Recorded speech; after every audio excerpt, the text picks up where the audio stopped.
تلاسیمیا یو ارثي د وینې ناروغي ده چې د انسان بدن پکې په کافي اندازه سالم هیموګلوبین نشي جوړولی. په دې ناروغۍ اخته کسان په ځانګړي ډول ماشومان د ژوند د دوام لپاره په منظم ډول وینې ته اړتیا لري. تلاسیمیا هغه بدمرغه ناروغي ده چې پر دغه ناروغۍ د اخته کسانو د ژوند هره څه د وینې څاڅکو سره تړلې ده.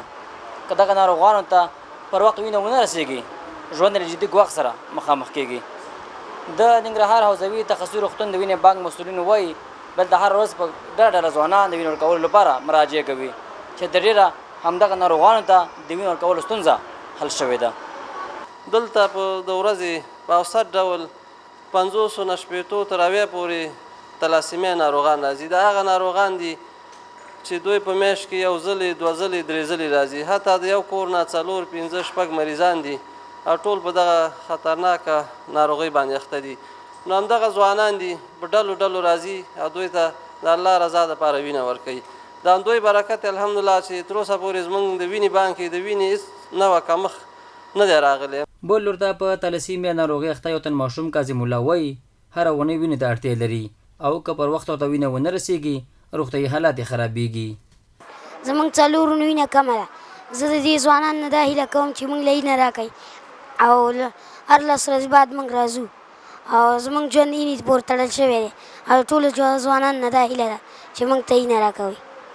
د کاظم الله پلار چې د نوموړي په ګډون 4 اولادونه یې په تلاسیمیا ناروغۍ اخته دي له هېوادوالو غوښتنه کوي چې د انسان دوستۍ له مخې دې د وینې په ورکړه کې همکاري وکړي څو د ده په څېر ناروغان د ژوند له ګواښ سره مخامخ نه شي. زما د 4 زامن دي نه کموي. زه د ځوانانو نه خوشحاله یم چې زما د زامن ټول ماشومان له اینه ورکوي او نور نه هم دا هیله لرم چې د ماشومان سره کومک وکړي د اینې چې په وخت سره اینه ورسېوله. په ورته وخت کې یو تن هېوادوال چې روغتون ته د وینې ورکولو لپاره راغلی وایي د وینې ډالۍ کول یو ستر انساني او اسلامي مسؤلیت دی. نوموړی وایي هر څوک چې روغتیایي شرایط ولري باید وخت په وخت وینه ورکړي ځکه د ده په خبره همدا څو شېبې د بل انسان د ژوند د ژغورلو لامل ګرځي. تلاسیمیا ناروغانو ته زه وینه ورکوم او ژوند یې په همدې وینه روان ده او همدغه همکاري زه ملاسه کېږي زه کوم.